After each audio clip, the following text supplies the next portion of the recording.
Okay.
Welcome, everyone. Thank you for coming to the second in the series, Evenings of the Genome, for the year.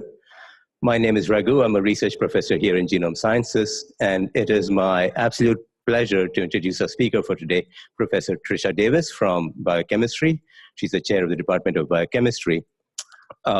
She got her undergraduate degree from UC Santa Cruz in 1976, I believe, and then went on to Yale to do her PhD on viruses that infect bacteria. And something unusual about these viruses is that they have lipids, which fatty molecules that most viruses don't have, bacterial viruses don't have. Following that, I think she had a complete switch in her field because she went back to California to work on calmodulin for her postdoctoral work. Calmodulin is a protein in the cell that binds to calcium and turns out to have really key roles as kind of an internal messenger for a whole variety of functions. And one of those functions has to do with a structure called the spindle, which I'm sure Trisha is going to tell you more about. The spindle is this really beautiful structure its really crucial role is in segregation of chromosomes. So every time a cell divides, the duplicated chromosomes, two copies of the chromosomes that have been replicated, have to be pulled to opposite sides. And the cell builds this elaborate machinery, starting with kind of a handle on the chromosome and this really beautiful structure that grabs onto the chromosome and pulls the two copies to opposite sides. And that's what Trisha has been working on for the last several years, and is absolutely at the forefront of understanding how this structure works. To my mind, she's taken an engineer's approach where she's taken the structure apart and is putting the structure back together in a test tube to understand how it works. And this is not just idle curiosity. I mean, we are curious about how this whole structure works, but it's also central to understanding many forms of human disorders, including birth defects and chromosomal abnormalities that can occur during progression of cancer. So really understanding how the structure works is going to have, it's really important for biology in general and medicine in particular. don't want to take up too much more of Trisha's time, so I'll let her speak, talk about ensuring an equal genetic inheritance. I'll just say that there will be refreshments outside afterwards. Once Trisha's given her talk, there'll be time for a few questions in here, and then we can adjourn to the lobby outside where there will be refreshments. And Trisha has generously offered to stick around for a little while to answer more questions if they come up. So without further ado, Trisha.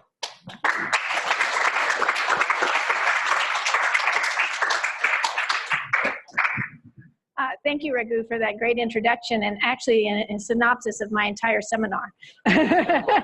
So shall we just go have refreshments right now? Why not? Okay, so as Raghu explained, and it might seem sort of odd that the chair of biochemistry, who is a card-carrying biochemist, is speaking in a genome science seminar series. But as Raghu explained, for the last 25 years, my lab has been interested in figuring out how the cells ensure the integrity of the genome during cell division. And in order to give an idea about how difficult a problem that really is, let's think about just how many cell divisions happen. So here we have an embryo dividing, and you're watching from the outside of the embryo, and you can see multiple cell divisions are taking place. And this is occurring over a period of 5 hours. So the movie's actually sped up 1,000 times. And now you have about 1,000 to 2,000 cells. But you've only gotten to the blastula stage. You haven't even gotten close to being an adult. So 2,000 cells get you just a little bit of the way into being an adult. But how many divisions do you think it takes to become an adult? Anybody have an idea? How many? Take a choice. You know it's more than 2,000.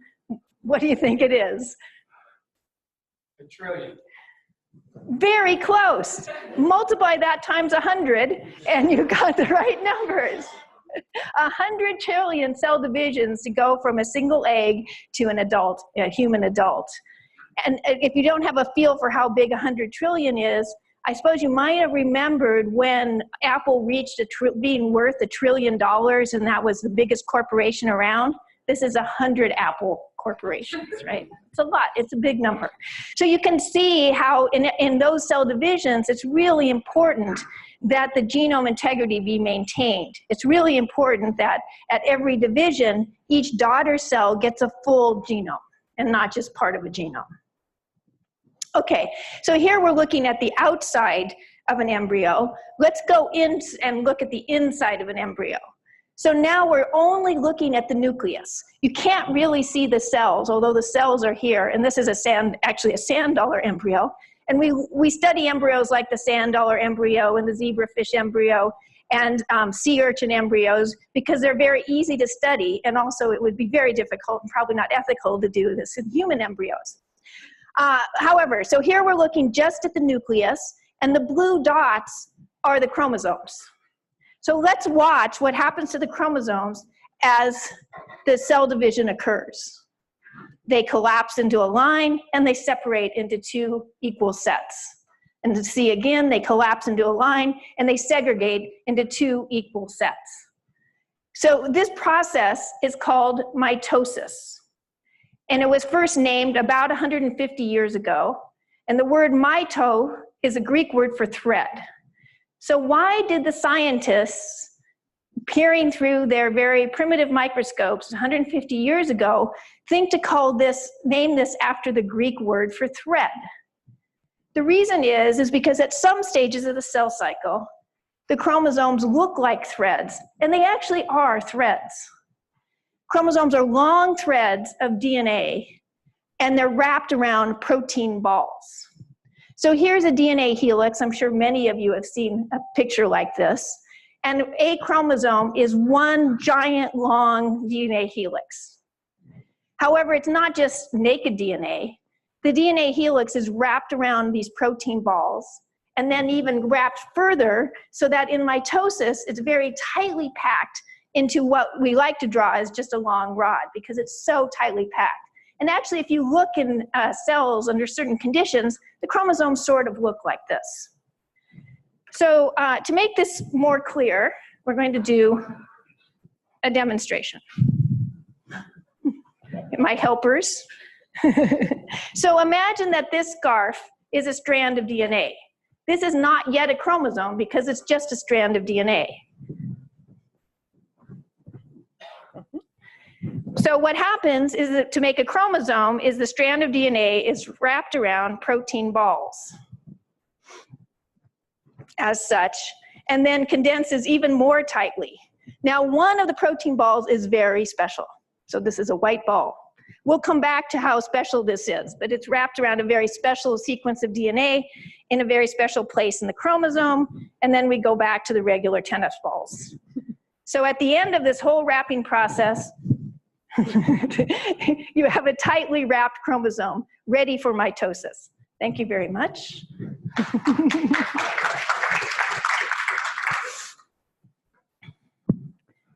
So, okay.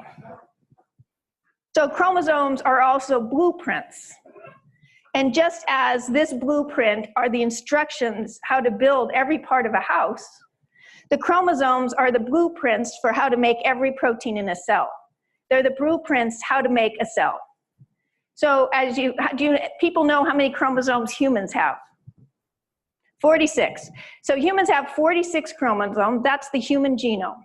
And that genome are the instructions to build a human. So you can see, since chromosomes are instructions, it's very important that in every cell division, every cell gets a complete set of instructions. So as I said, chromosomes were discovered about 150 years ago. And the very first big question that occurred to people is, what are they? What are they doing? And in the next 50 or so years, it was determined that they were likely to be the hereditary material. However, it was known chromosomes were protein and something else called nucleic acid. And it wasn't clear whether it's the protein or the DNA that was the hereditary material. And that wasn't proven for another 20 or 30 years. But once that was figured out, then people really wanted to understand, how do the chromosomes duplicate themselves? We call it replication. How do they replicate? How do they organize themselves? How do they separate into 2 equal sets in every cell division? And what happens if they don't? What I want to tell you about today is our work studying this fourth one, and how do they separate into 2 equal sets? But this bottom question is really important. What happens if a cell doesn't get a complete genome? Well, usually the cell dies, and so that's the end of that cell. And if it's not really needed, that's not so bad. But sometimes, if it doesn't get a full genome, but it gets just the right number, just the right combination of chromosomes, it can stay alive, and that's one of the steps towards cancer. And of course, if you're talking about your germ cells, as Raghu says, if as they're making eggs and sperm, you don't have the right number of chromosomes, then that can lead to various birth defects. So it's a very important process. Now, to understand this process, we're going to do a demonstration. So, come here. So we have a spindle pole in red. Where's my other spindle pole? And the spindle poles are throwing out ropes that they're going to use to catch the chromosomes. And in this cell, don't get caught yet, in this cell, we have a blue chromosome and we have a turquoise chromosome. So the first thing is the chromosomes have to replicate. And, and at this stage, we have 2 sisters, and they are identical copies of each other. We didn't have any identical twins, so you'll have to believe me. And we have another set of sisters, and they're identical copies of each other. But note that they are holding on still. All right, and now the poles will throw out the ropes to catch the sisters' hands. And the ropes actually are pulling on the sisters, and they are holding on to each other, so they are under tension. There's actually a force being exerted on the sisters. All right, and then if everybody's aligned like they are now, both chromosomes are aligned, the sisters let go, and they are pulled to opposite poles. And here we end up with a cell that will be very happy because it has a turquoise chromosome and a blue chromosome. And here the other cell will have a turquoise chromosome and a blue chromosome. So everything has worked perfectly well. Now, sometimes that isn't the way things go. So sometimes we have replicated sisters, and both sisters attach to the same pole. This way, Rose, this side. And now you can see that these, even though the sisters are attached, even once they let go, they're going to be pulled to the same pole. And then you will end up with a cell that has only a dark blue chromosome, and another cell that has 2 copies of the turquoise chromosome and 1 of the dark blue chromosome. Obviously, this is not the right number. All right, so the cell doesn't want this to happen at all. And so there's a process to detect these mistakes first and to correct them. And that process is that a magic wand comes in known as a protein kinase and makes that sister let go of the wrong side so that it can catch, not be tempted, don't be tempted, and catch the other side. And then they'll be under tension. And so now we know they're correct, and then they'll let go and segregate properly to the right side. Thank you very much.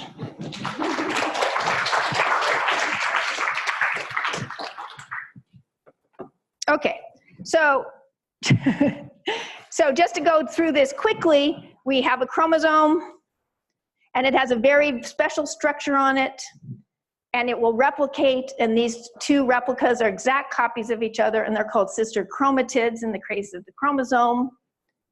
They are held together by rings of protein, and we have spindle poles that are shooting out microtubules, which we're showing as ropes.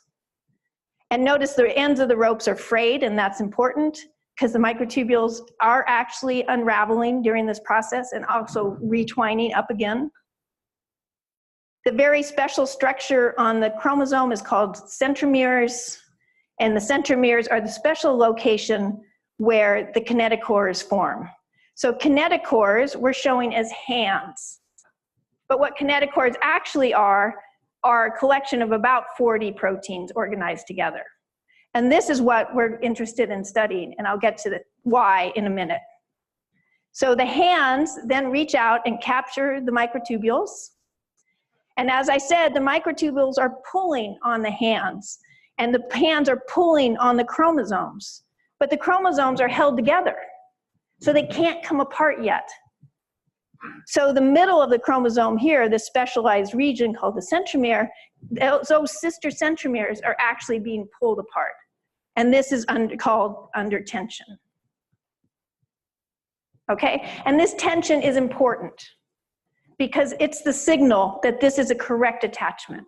It's a signal that this sister is attached to this pole and this sister is attached to this pole.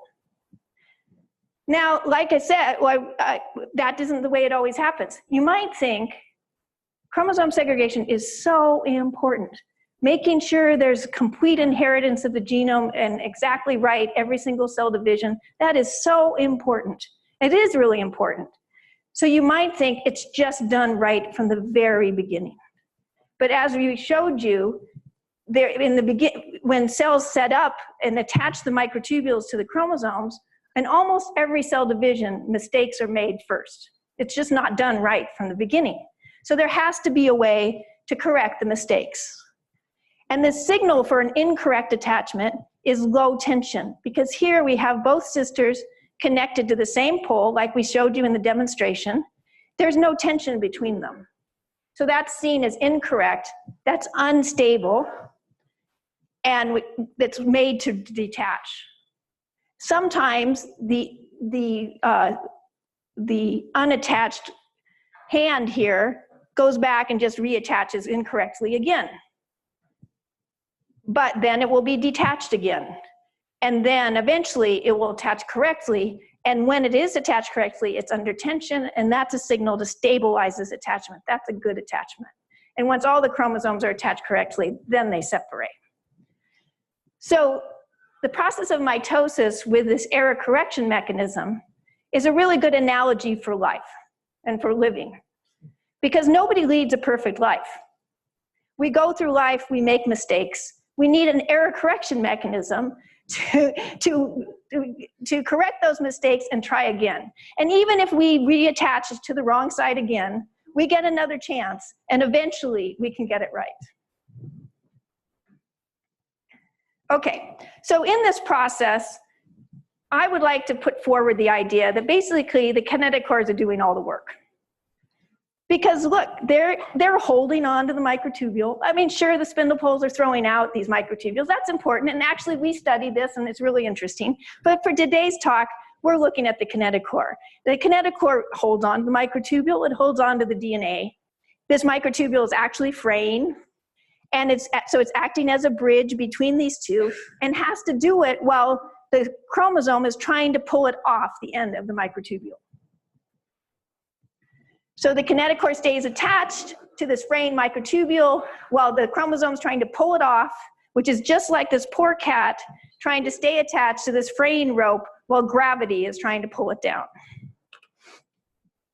So because the kinetochores are at the center of this process, we are very interested in how they work. We want to know, how do they act as the connection? How do they bridge the chromosome and the microtubule?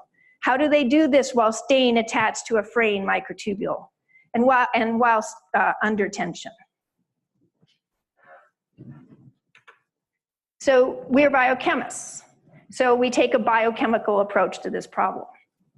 And the approach is called reconstitution.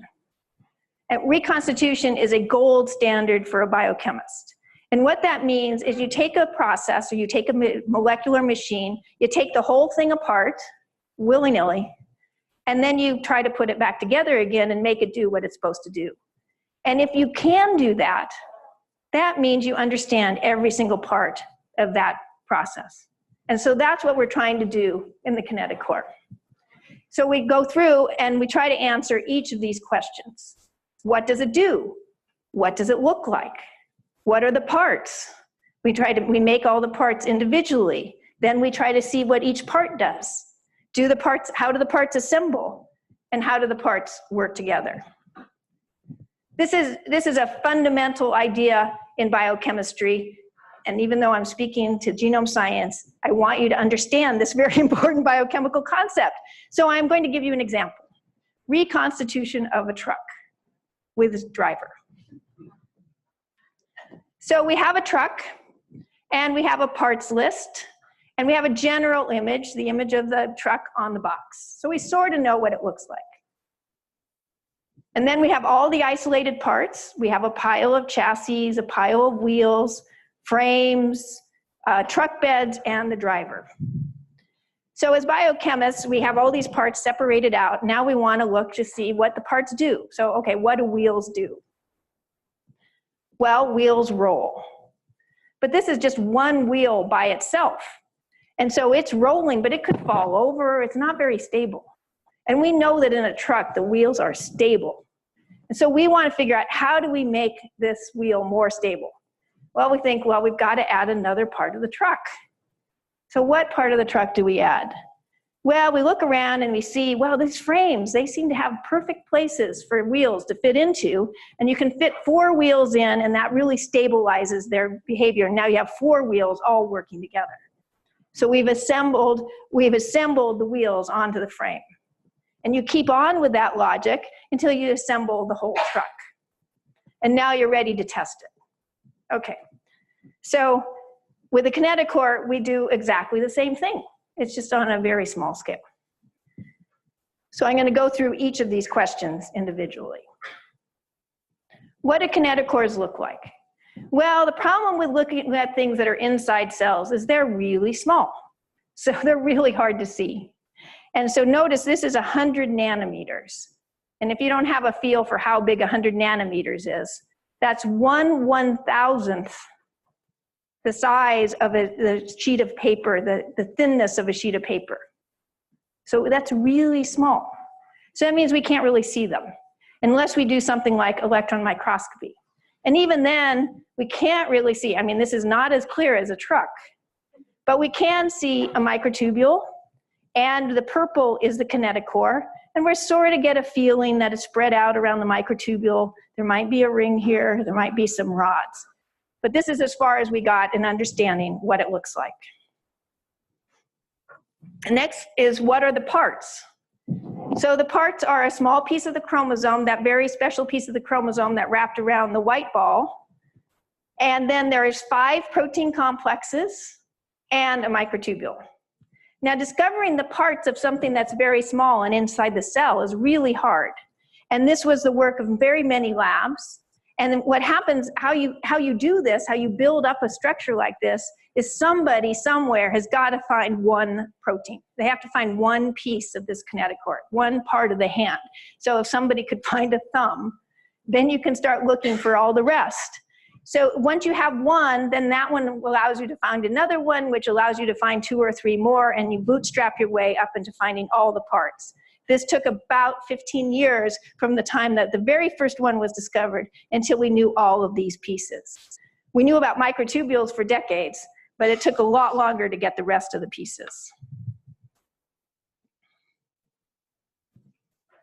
The next step is to, once you know what the parts are, you want to manufacture them. So if you're working with a truck, you manufacture all the parts in the toy factories, and each part is in its own part of the toy factory. In the kinetochore, you express the parts in bacteria, and each part is expressed in a different bacterial culture. You then separate the parts by type, and with the kinetochore, you isolate each part out of the bacterial culture, and it's a little bit tricky because you don't want any contaminating bacterial proteins in there. But you can work that out. There's standard ways to do that. And so now we have all the isolated parts of a truck, and we have all the isolated parts of a kinetochore. So let me explain this a little bit. These obviously are not proteins, or maybe not, but they're not proteins. They're just cartoons. We've based the cartoons loosely on what we know these protein complexes look like, but we actually don't know very much about what they look like. And I didn't think it was appropriate to go deep into protein structure in a group, with a group of people interested in the genome. So I'm going to show them as schematics. But what's shown above them is a way for us to test if this structure, if this protein complex that we have in this little test tube that we can't see because it just looks like a clear fluid in there, is it really have what we think it should have in it? And so we do something called gel electrophoresis, which allows us to separate the different proteins of this green Y-shaped structure out on the gel. So we see, oh yes, this has 4 proteins in it. And this one has 10 proteins in it.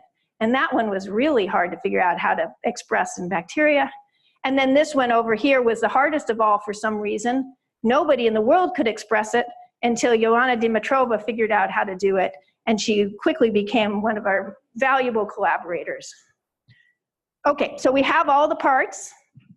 And as I said, there are people who are doing a lot of work to understand the structure of these parts. I'm not going to go through that, but I just want to show you one because it's a ring, and it's really beautiful, to me anyway. So J.J. Miranda was the guy who figured out how to make this protein complex, and then he stuck it on microtubules. So this is an electron micrograph of a microtubule. Microtubule are actually tubes, but in an EM, they just look like a bunch of lines. And they look completely flat. But now look, when he added the DAM1 complex, he sees these beautiful structures forming across them. And if you look at enough EMs, you know these are rings that are forming around this microtubule. 13 years later, another graduate student in the same lab got a much higher resolution structure. So you can really see the details of the structure. And you can see that it takes 17 DAM1 complexes all lining up around this microtubule to make the ring. And the size of the ring is perfect to fit around the microtubule, which is shown here in the dotted lines. Okay, so that's one structure. I won't show you any of the others. But when it was discovered that the DAM1 complex made rings, that was incredibly exciting, because if you want to attach, if you want to really hang on to a cylinder, what better way than to form a ring around it and hold on? And so the whole field at the time went, of course that's what it would be. But of course no one figured it out ahead of time. So now, where am I? Yes. Okay, so we have the parts, and now we want to know what the parts do. So with the truck, we see a rope attaches to a hook, and the truck pulls on the rope until the attachment breaks. And that's exactly what we're going to do with the chromosome, with chromosomes and the microtubules. So what do the parts do? Well, I've already told you that the kinetochore is a bridge between the chromosome and the microtubule. That means some part has to bind the chromosome, some part has to bind to the fraying microtubules, and all of this has to be done while the chromosome is trying to pull the kinetochore off the microtubule. Well, when you're doing a reconstitution experiment, you have to have a way to measure what you've reconstituted. Once you put the truck together, you want to figure out if it's behaving like a truck or not. So once we put the kinetochore together, we have to figure out, is it behaving like a kinetochore? Does it bind microtubules? Does it bind chromosomes? And can it maintain tension between the microtubule and the chromosome? Well, the assays to do these top two were pretty well worked out. We pretty much knew how to do that. But how do you do tension when you're talking about something so very tiny? How do you measure the tension of something that tiny? Fortunately for us, just as we were beginning to ask ourselves that question, Chip Asbury joined the University of Washington in the Department of Physiology and Biophysics. And he was an expert at making something called an optical trap. And an optical trap is a way to apply force to very small things. So this laser is pushing on the screen. Light is energy, and the laser is light, and it's pushing on the screen. But this laser, of course, is very weak, fortunately, or we'd burn a hole right through the screen. And the screen is very big, so you can't detect the movement from that push. But imagine if this was a very strong laser, and this was, instead of being a screen, was an itty bitty tiny bead, then you could use that laser to move the bead around. And Arthur Ashkin figured out that that would be true when he was at Bell Labs, and he developed that technology, and many years later, he won the Nobel Prize in Physics just last year. So this was a huge insight on his part that you could use laser light to manipulate beads. And he first used them to manipulate moving organisms like bacteria, and he'd move them around. But what we're going to do is we're going to use laser light, a strong laser, a tiny bead, and manipulate the bead. Now, in our case, we're not actually interested in the bead itself. And so what we do is we attach one of the kinetochore complexes to the bead. So you might think we'd put in a whole bunch of kinetochore complexes, but we don't start that way. We start with only one. So we're not looking at the whole hand, we're just looking at a couple of fingers, because we want to know what each part does. We don't only want to know what the whole thing does. So we have a complexes coated on this bead, and then the first time we do the experiment, all we do is we just use the laser light to move the bead around and attach it to a microtubule. And then we let go. And we look to see what happens. And this is what the experiment actually looks like. And here is a bead, and it's coated with the NDC80 complex, but you can't see that because it's too small. But you can see the bead, and this line here, this faint line here, that's the microtubule. So now we've used the laser trap to put that bead on the microtubule, and we're going to watch as the microtubule shortens, the bead tracks along with the end of that microtubule. All right, so that's great. That shows us that the NDC80 complex can bind a microtubule and track as it disassembles. But that isn't actually what we want to know. What we want to know is how strong is that attachment. So we want to know how strong is this attachment between an NDC80 complex and the microtubule. And so this time what we do is we use the laser light again to manipulate the bead, and we move it over on top of the microtubule. But then we start pulling, and we try to pull the bead off the microtubule. We use a laser to pull the bead off the microtubule. And we pull stronger and stronger and stronger until it pops off. And that gives us a measure of how strong that attachment is. So for anybody who wanted a little more detail, I was going to give one example of raw data. If you don't understand it, it doesn't matter for the rest of the talk. But here we have, we're looking at one experiment, and we're looking at the behavior of one bead. And we're plotting force versus time. And force is measured in PN, which stands for piconewton. So we put the bead on the microtubule, and we pull at a very low force just to make sure it's really on and it's at the end of the microtubule. And then we increase the force more and more and more. So here the line shows the force is getting stronger and stronger. And then the bead pops off, and the force drops to 0. And we record that, and that is the strength of that, the attachment between that bead and that microtubule, one experiment.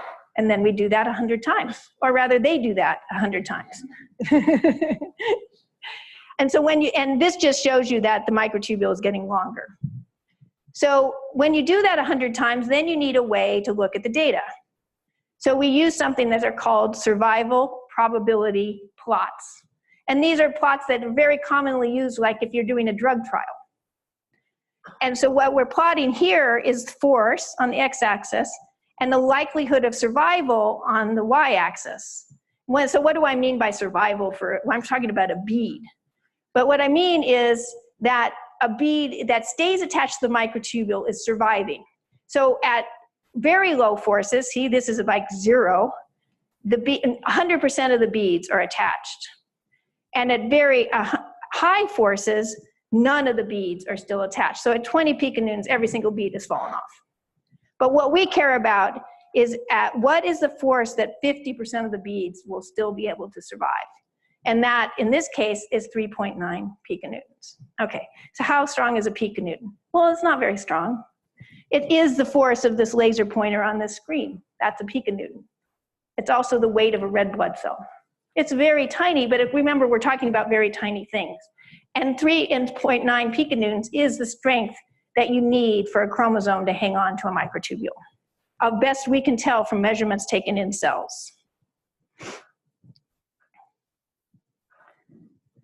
Okay, so now, remember we were putting more and more pieces of the truck together, so now we're putting more and more pieces of the kinetochore together. So we're adding in the next piece, which are the DAM1 complexes. And we don't need to assemble them ahead of time. We take the DAM1 complex and we just throw it in the tube with the microtubules and with the NDC80 complex. And it self-assembles into rings. This is one of the really interesting things about biology. These structures self-assemble spontaneously. I'm sure you're well aware that a truck will not self-assemble. If you put all the pieces in a pile and you leave them overnight, when you come back in the morning, they're still just going to be in a pile, unless some toddler has come along and put in the extra energy needed to assemble this truck. But with the kinetochore and with many biological systems, you don't need extra energy. They self-assemble. They're made to do that. And so in this case, we just flow in free DAM1 complex. It assembles into a ring. It binds to the NDC80 complex, and we have the beginning of a kinetochore. And so how strong is this attachment when you anchor down the NDC80 with a ring? That's a lot stronger. And you can tell that because this survival curve is shifted to the right. And so even out here at the highest forces, some of the beads are still surviving. And in fact, what this means is it's twice as strong. And I'm just showing you the p-value to remind me to tell you that we always test statistically whether whether or not two different curves are actually different. Two curves are actually different. In this case, they clearly are from the p-value, because anything less than 0.05 is significantly different. Okay, so so far, what have we shown? We've put together the hand and the thumb on the microtubule. We have DAM1 rings, NDC80, and we know the force is going through both of them to the microtubule. So what parts are needed to pull on the chromosome? We've only dealt with the whole microtubule part, but that's fine because we're biochemists, and now we just want to add more and more parts in. So back to the optical trap. But this time, we put a different protein on the bead, and we put in all these other proteins, and again, they self-assemble. They just assemble into the right structure. And we know that because when we pull on them, this is a strong attachment. Again, 3.9 piconewtons. Now you might wonder, since this is very small and we can't actually see what's going on, really, we might wonder, how do we know this is the order? Well, we had some clues from prior work that probably it was arranged this way, but we don't actually know for sure, because for all we know, this orange guy is binding straight to the microtubule. Or maybe he's binding straight to the NDC80 complex. Maybe you don't need this one at all, the middle guy. So you have to do controls. And the first control is what I sort of call the sledgehammer approach, where you just leave a whole piece out. And if you leave that whole piece out, you find out they can't do anything. This bead cannot attach to a microtubule unless mind is present. So that gives you one hint that this is the order. But we can do much more fine-tooth scalpel work. And we can just delete a little tiny piece of this protein complex. Then it's the piece that was shown to bind to mind, and find again that completely abolishes the ability to bind to a microtubule. So that gives us confidence that this is the pathway of the force. And note, we have not yet even reached the DNA. But before we get there, I want to point out something that was really surprising to us when we saw it. And that is that this longer chain is actually stronger than the shorter chain. And a longer chain should not be stronger, it should be weaker. So why is this chain not weaker? And that is something that really puzzled us. So let's go and look at something at the macroscopic level. So here we have a carabiner attached to a rope and held in a vice grip. Now, the connection of the vice grip is very, very strong, and that's equivalent to the connection to our bead. We already knew that's very, very strong. But if we pulled hard enough on this, it would break. And I would like to just point out that this vice grip was my father's. And it's one of the few things we saved from his shop. And we've saved this now for 15 years. And my husband would say, "Why are we saving the vice grip from your father?" And now I know. Welcome, Dad. All right, so this chain would break eventually if we pulled hard enough on it, and it would break here, because this connection is very strong. Now, if you add 3 more loops to the chain, it should break more easily because there are more places to break. So the probability of breaking goes up, because now it's more likely to break because it can break at any one of these places. But that's assuming that these strengths are all equal. Our results suggest that's not true. And instead, we've added very strong links to the chain, and the weak link is still this guy. And so the probability of these are breaking is basically 0, and all of the breakages are occurring here, which is the same as here, and that's why the longer chain is the same strength as the shorter chain. That's a great idea, but that's a hypothesis. We don't actually know that's true. So we have to test this hypothesis. How can we test the hypothesis? Well, we can strengthen what we propose is the weak link with some duct tape. And if we strengthen this link, if this is the weak link where all the breaks are occurring, then when you strengthen this, the entire chain should get stronger, or should be strengthened. Okay, so let's go back to the kinetic core. So here we have the NDC80 complex, 1 orange carabiner. And originally we thought that the longer chain would look like this. They would just all be equal strength. But we found out that wasn't, and that would be more likely to break than this guy, but it's not. And so we wondered what was going on. So then we decided, well, it must look like this. These must be very strong links, and this is the weak link. But again, this is a hypothesis. How are we going to test this hypothesis? Do we know how to strengthen this link?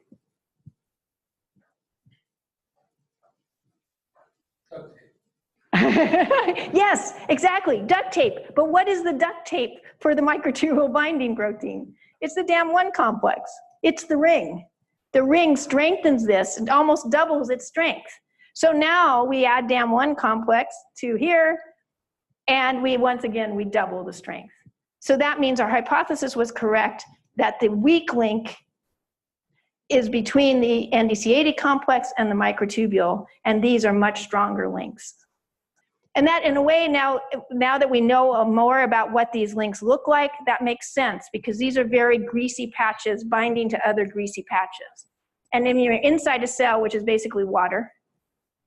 Grease likes to interact with grease. That's a very strong interaction. And so this is grease to grease, grease to grease, and this is charge to charge. And when a charge to charge interaction in water is just not very strong. And that explains why these are so much weaker. And then they're strengthened by the DAM1 complex. Okay. So we've gotten through the hand and the wrist, but we have not even talked 1 minute about the chromosome, and this whole talk is about chromosomes. So we've got to add in a chromosome. But there's one problem, because nobody yet in the world has figured out how to put a chromosome into an optical trap. So we can't use a whole long chromosome. We have to just use the little special fragment. And so we use a chromosome fragment wrapped around its protein ball. And we want to see if these interact and if this is a strong interaction. And sure enough, they definitely interact, and that was first discovered by us. And this is a strong interaction. It's not quite as strong, but it's very close. Then we have one more piece that we don't know what it's doing. It's sticking out in the middle of nowhere, and we don't know what it's doing. So we've got to add it in. And we find, interestingly, that you can make two different kinds of chains. You can make one with the OA, you can make one with MIF2, and they're exactly equal in strength when attached all the way from the DNA to the microtubule. And if you put them together, they're even stronger. So we have taken all the pieces of the kinetochore, we have mixed them all together in a tube, we have allowed them to self-assemble, and we've been able to create a strong load-bearing attachment between the chromosome, or at least a chromosome fragment, and the microtubule. What have we learned? We learned that it self-assembles on its own. We learned that there's two different paths between the DNA and the microtubule. And we've learned that the whole is stronger than either path alone. So this, like I said, for a biochemist, this is a gold standard. We still have a few more things to work out, but this has been a huge accomplishment. The truck. Finally, I just want to acknowledge that most of the work I talked about today was done by a single graduate student, Grace Hamilton, who is one of the spindle poles. And the microtubule binding work I talked about was done by another graduate student who was the other spindle pole, Rachel Flores. These are the other people in my lab. We owe a great debt to Joanna Dimitrova, who's been a wonderful collaborator, an even larger debt to Chip Asbury and the people in his lab. I've been doing science for 40 years with Eric Muller, and he's also a wonderful photographer. And this is a Seattle Mitosis Club that makes a wonderful intellectual environment for us. Thank you very much.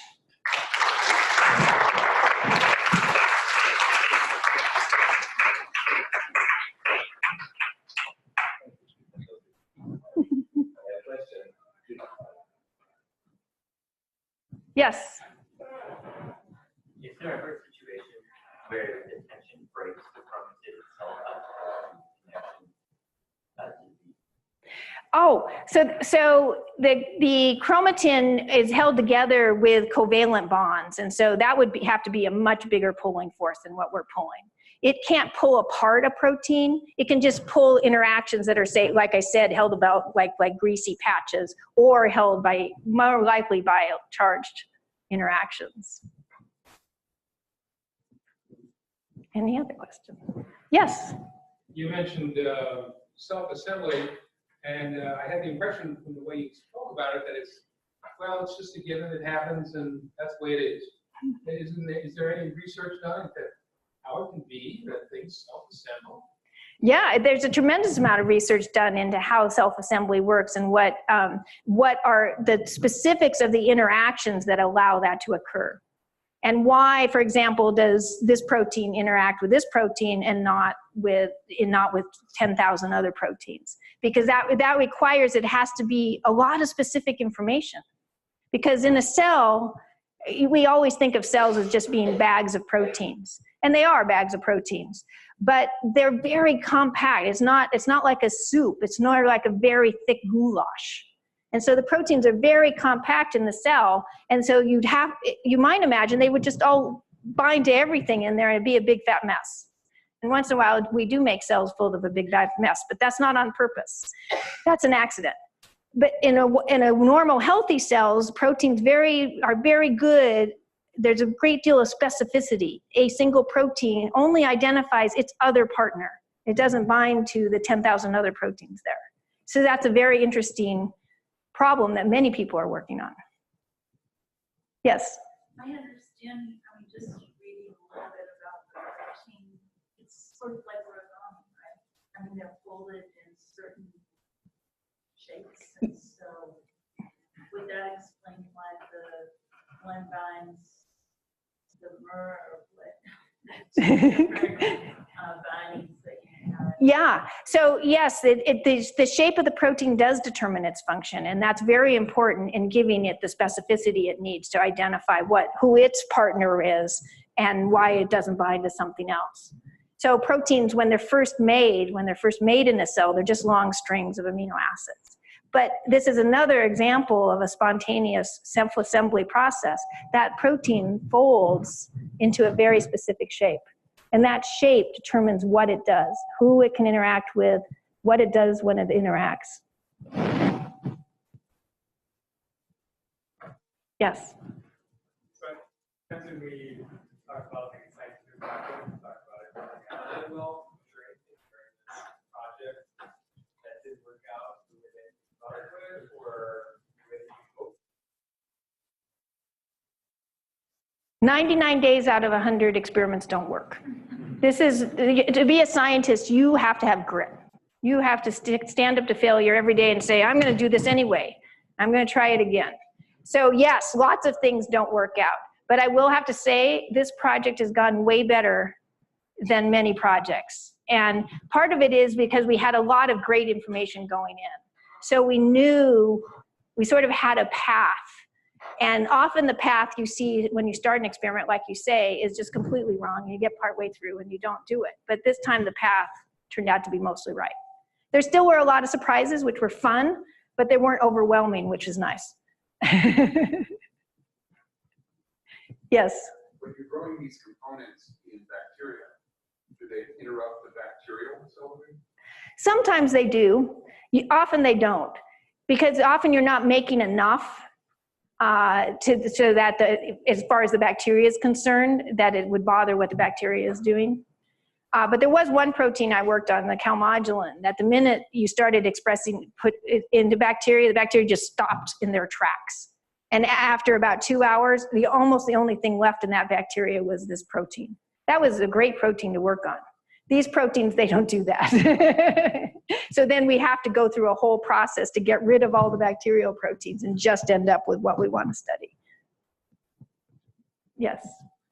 What's the next thing you're going to look at? So the things that we really want to understand is that connection to the chromosome. Because in something I didn't tell you is that connection to the chromosome doesn't seem strong enough. In those experiments, it becomes the weakest link. And so we want to understand what we're missing in our system. For us as a biochemist, when you find something doesn't quite strong enough or doesn't work quite right, that's like a hallelujah day. We need to find something else. And then we need to go off and search for that something else. And so that's one of the directions we're going, is trying to figure out how we nail that onto that chromosome. Yes? So this might be something in another talk, but I guess it's biochemist's job to find the proteins. And I wondered if you could describe how that's done. How do you find a protein, and also how do you name them? The names. Well, I think it's completely appropriate in the genome sciences to say that those first proteins were identified by genetics. They were actually, the genes were identified by mutations in the genes. And those mutations gave a phenotype that showed they had to do something to do with the integrity of the genome. And so then you had one. And then you can take that one protein and you can use it as a fish, as a hook. And you can put a tag on it so you can pull it out, and you put it into the cell, and then you pull it out and you see what else comes out with it. And that is also done in the genome science department. It's called mass spectrometry. It's extremely powerful. And without it, we would still be looking for the parts, because genetics gets you like this far, and then using what you've got from the genetics to find the rest is, by mass spec, takes you all the way there. The naming. So like, I'm trying to think of what are the names. Dad one. That's one of the names I don't know. So MIF2 was one of the very early ones found because it affected mitotic fidelity. DAM1 was Duo1 and MPS1 interactor. Duo1 is dead upon overexpression. So each of the 3 letters stands for how it was discovered. And if you work on them long enough, you start to learn those, or you forget them again. Thanks, Trisha.